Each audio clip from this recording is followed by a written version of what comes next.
नमस्कार फ्रेंड, कैसे आप लोग। उम्मीद करते होंगे कि बहुत ही अच्छे होंगे और आपकी पढ़ाई अच्छी तरीके से चल रही होगी।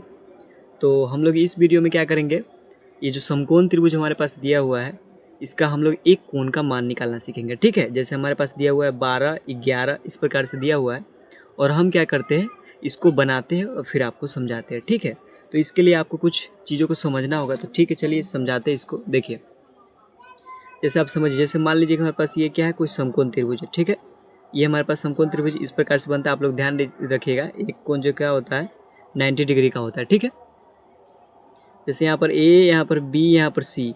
जब भी ये जो समकोण त्रिभुज बनेगा, ये समकोण त्रिभुज, ये जैसे मान लीजिए कि हम यहाँ बना देते हैं। इस प्रकार से जो समकोण त्रिभुज बना है, ये जो 90 डिग्री है ना, इसके जो सामने वाली भुजा होती है वो कर्ण होती है। ये चीज़ आपको याद रखना है। ठीक है, ये चीज़ आपको याद रखना है, ये कर्ण होती है और ये जो बगल वाला होता है ये लंब होता है। जो खंबे की तरह होता है खड़ा, वो लंब होता है और नीचे वाला आधार होता है। ठीक है, ये चीज़ आपको समझ में आ रहा होगा। ठीक है, आपको याद रखना है कि जो ये जैसे मान लीजिए ये 90 डिग्री पर है, क्योंकि कोई भी इस प्रकार से रहता है तो ये 90 डिग्री में क्या होता है, इस प्रकार से जैसे मान लीजिए कि रहता है तो 90 डिग्री में हो जाता है। ठीक है, तो क्या करते हैं कि इसको इसको हम लोग कर्ण जान गए और ये लंब, ये आधार, ये चीज़ हमने इसको क्या किया, समझ गया। ठीक है, अब देखिए इसमें कुछ फार्मूला भी होते हैं और हम क्या करते हैं, इसी में कॉपी में यहाँ पर लिख देते हैं। इसमें ना लिखने के बजाय इसमें लिखते हैं। ठीक है, तो हमारे पास कुछ फार्मूले होते हैं, चलिए इसको लिखते हैं।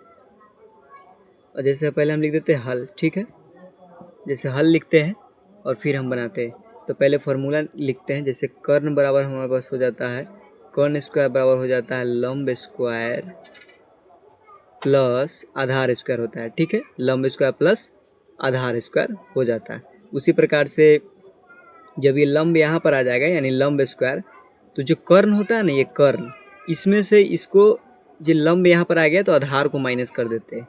यानी कि समझिए कि ये जो कर्ण है ये बहुत ही बड़ा है, इसको इसमें से निकालना पड़ेगा। और उसके बाद देखिए, अब अगर हम आधार यहाँ पर लेते हैं, आधार स्क्वायर बराबर क्या होता है कि कर्ण स्क्वायर माइनस लंब स्क्वायर हो जाता है। ठीक है, ये फार्मूला है, 3 फार्मूले आपको ये चीज़ बनाने के लिए क्वेश्चंस को आपको याद रखने होंगे। ठीक है, जैसे जैसे ये देखिए, ये कर्ण हमारे पास दिया हुआ है, कर्ण है और हमारे पास निकालना क्या है, लंब निकालना है। ठीक, तो ये क्या हो जाएगा, ये हो जाएगा आधार हो जाएगा। यहाँ पर हम लिख देते हैं, ये हमारे पास कर्ण हो जाएगा और ये हमारे पास आधार हो जाएगा।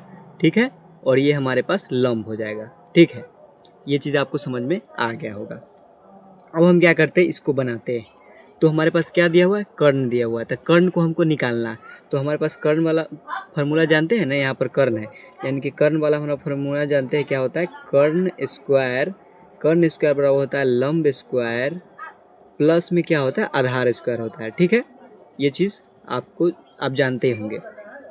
तो देखिए, ये जो कर्ण है, कर्ण के जो जगह या ए और सी है ना, ए और सी क्या है, कर्ण है, तो कर्ण के जगह हम ए सी स्क्वायर भी लिख सकते हैं। और देखिए लंब के जगह कितना है, ए बी, तो क्या करेंगे, यहाँ पर हम ए बी स्क्वायर को लिख देंगे, फिर प्लस देंगे और आधार कितना है, बी सी, आधार है ना बी सी, नीचे वाला क्या, बी और सी, तो बी और सी का स्क्वायर लिख देंगे। बस कुछ नहीं किए, आधार को बी सी लिख दिए और यहाँ पर जो स्क्वायर है उसको बस दे दिए। अब देखिए एक चीज़ और समझिए, जैसे ए सी दिए, अगर हम स्क्वायर को हटाए इधर से तो इधर रूट चढ़ जाएगा, तो क्या करेंगे, यहाँ पर इस रूट को लिख देंगे, यानी कि ये हो जाएगा A B square plus B C square. ठीक है, यहाँ तक समझ में आ गया हो। अब हम क्या करते हैं, बस इसको क्या करते हैं, इसको बैठा देते हैं इस जगह पर। जैसे कर्ण हमारे पास कितना दिया हुआ है, 12 दिया हुआ है, तो यहाँ पर लिख देते हैं क्या, 12। जैसे कर्ण कितना दिया हुआ है, 12 दिया हुआ है ना, तो हमारे पास निकालना क्या था, लंब निकालना था ना, ओ निकालना क्या था, लंब निकालना। लंब नहीं दिया, कर्ण तो हमको दिया हुआ है, तो हमने यहाँ पर क्या कर दिया, ये चीज़ नहीं लिखना था, कर्ण बराबर हमको लिखना था। तो देखिए हमारा निकालना क्या है, लंब, यानी कि ए बी निकालना है, यानी कि ए बी हम यहाँ पर लिखेंगे, तो ए बी और रूट जब इधर हम डायरेक्ट चढ़ा दिए, समझिए कि रूट चढ़ गया है, तो ये कर्ण, लंब निकालने का फॉर्मूला क्या होता है, कर्ण स्क्वायर माइनस आधार स्क्वायर होता है, यानी कि कर्ण में से आधार को घटा देंगे। तो देखिए कर्ण कौन है, ए सी, तो ए सी स्क्वायर लिख देंगे और माइनस है, तो यहाँ पर देखिए माइनस है, और फिर देखिए आधार कितना है, 11, लेकिन बी सी है पहले, तो बी सी लिख देते हैं। और उसके बाद क्या करते हैं, हम यहाँ पर इसको मान को बैठा देते। जैसे AC है तो AC के कितना है 12, 12 के स्क्वायर लिख देंगे, फिर माइनस BC कितना है 11, 11 का स्क्वायर हम इस प्रकार से क्या करेंगे लिख देंगे। ठीक है, अब देखिए 12 का स्क्वायर कितना होता है, बस आपको स्क्वायर निकालना 144 होता है, और माइनस 11 का स्क्वायर 121 होता है। ठीक है, अब हम क्या करते हैं इसको घटा देते हैं। 144 में से अगर हम 121 घटाएंगे तो हमारे पास 4 में से 1 गया 3 और 2 यानी कि 23 बच जाएगा, और यही हमारे पास क्या हो जाएगा आंसर हो जाएगा। इसी प्रकार से आपको निकालना है। जैसे मान लीजिए कि हमारे पास क्या आधार निकालना है, तो आपको क्या करना है, कर्ण में से इस लंब को मान के निकाल देना, तो आधार हो जाएगा, निकल जाएगा। उसी प्रकार से आपको लंब अगर निकालना होगा तो इसमें से इसको घटा देंगे तो लंब भी निकल जाएगा। अगर कर्ण निकालना हो, जैसे ये हमारे पास नहीं दिया हुआ है, इन दोनों दिया हुआ है, तो कर्ण में क्या होता है इन दोनों को जोड़ देते हैं। तो हमने यहाँ पर कर्ण लिख दिया है, ये नहीं आपको लिखना है।